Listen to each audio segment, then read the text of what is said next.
Okay. New York is in the house.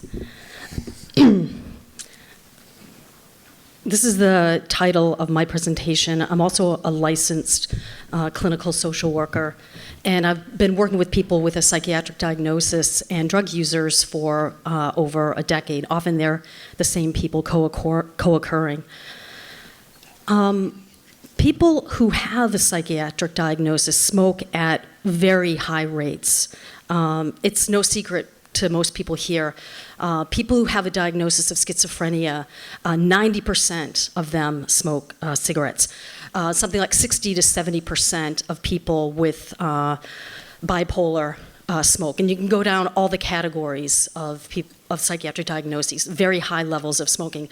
People who are homeless, high rates of smoking. We walk by people who are homeless every day in the streets of New York City. We pretend that we don't see them, but we actually do. Veterans also have very high rates of smoking. We don't talk about veterans and smoking a lot. 24% of veterans smoke cigarettes, and trauma is one of the leading reasons why, and I'll come on to that in a minute. People who use illicit drugs, cocaine, crack, powdered cocaine, also have very high rates of smoking cigarettes. Something like 71% of this group also smoke cigarettes. A study in New York found that 90% of people in methadone treatment smoke cigarettes. That is incredible. And also in abstinence-based drug treatment facilities, very high rates of smoking. So people who have experienced trauma are at greater risk for smoking cigarettes. So this slide shows that it's people who have experienced trauma smoke at 2.5 times more likely to smoke cigarettes. So who smokes now in the United States? We've seen dramatic drops in smoking in the United States, which is really impressive. But there's certain groups where the rate of smoking has not gone down that much, or really any at all. So if you look at this slide, it's indigenous people and then people of color. They are the groups that are still smoking at very high rates. People who are poor. Smoking is a behavior of poor people. Almost 30% of adults who live below the poverty level smoke cigarettes, and almost 18% of adults who live at or above the poverty level are smoking cigarettes.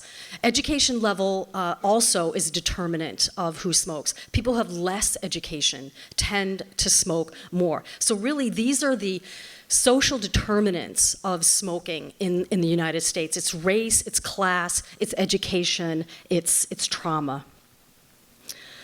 And so, as a result of all of this, this is the situation we have. And this is the tragic result, that 25 years of life are taken off of people who have a psychiatric diagnosis. Imagine your life with 25 years less of it. What would you not be able to do? Where are the places you couldn't go, the people you would never meet? 25 years.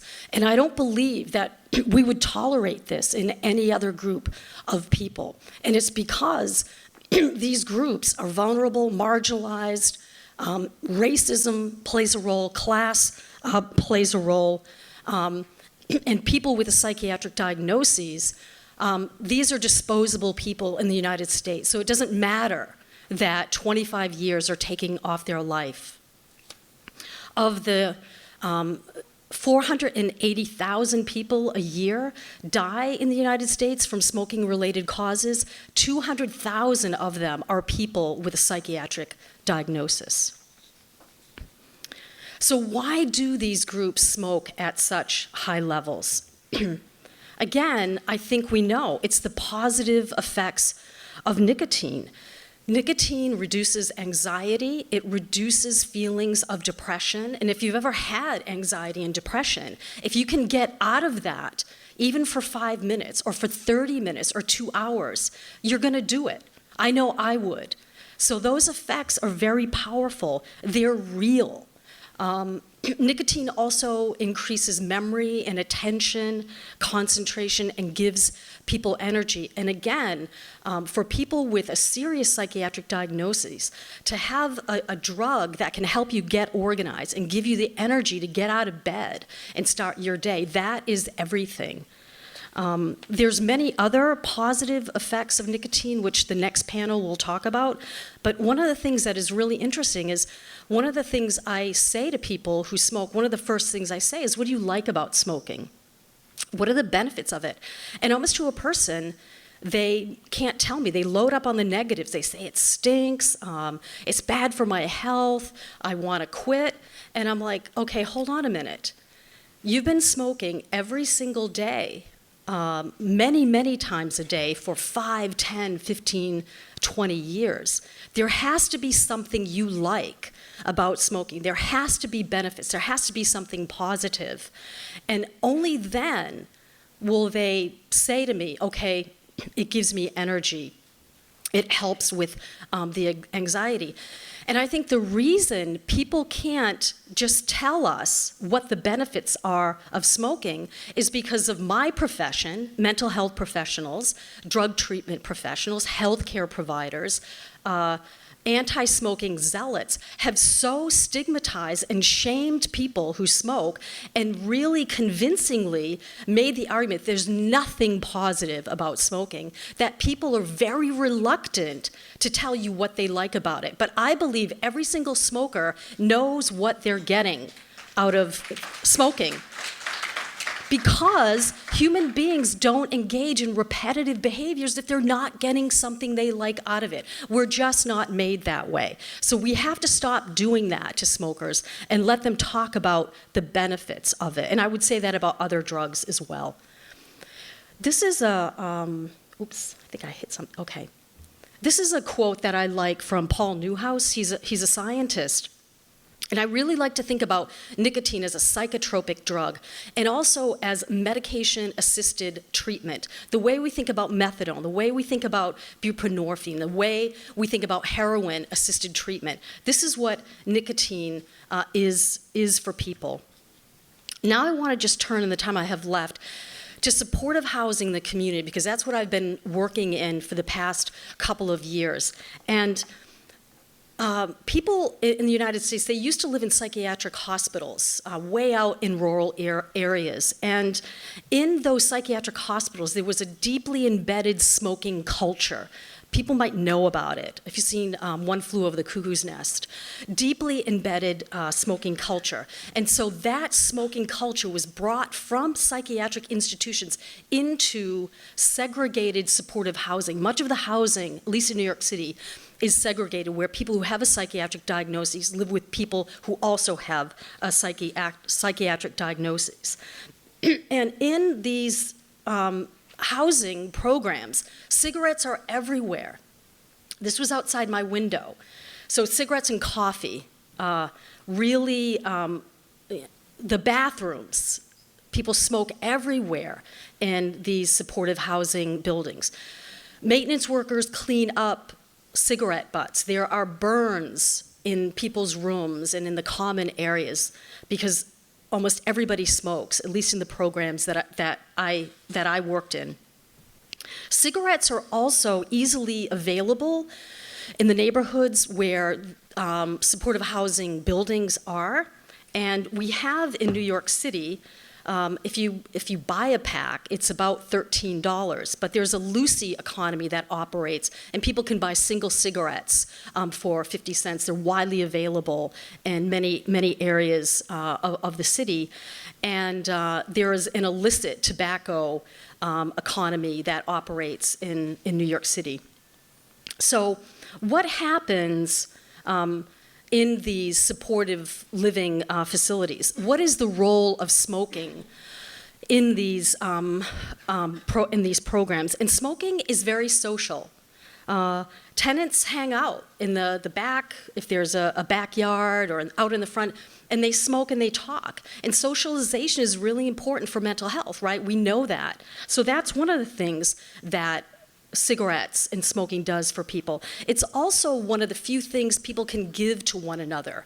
The people that I work with are poor. They live on limited incomes, and they give cigarettes to one another. They bum cigarettes from one another on a regular basis. Smoking also helps people deal with isolation and loneliness. The people that I work with, they don't have a lot of friends. Many of them don't have family involvement on a consistent basis, if they have family involvement at all. And also, if they are also drug users, the odds of having family involvement are even less. So smoking is a way to cope with loneliness, isolation, and alienation. The other aspect of smoking in segregated supportive housing is it structures people's day. It's what they do. It marks time. You get up in the morning, you have a cigarette, you have another cigarette. It really marks time. And the other big thing is it helps to cope with boredom, because the rate of unemployment among people receiving public mental health services averages around 80%.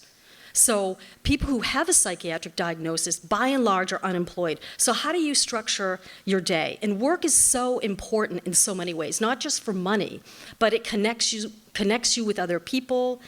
It gives you an identity, a sense of worth in society.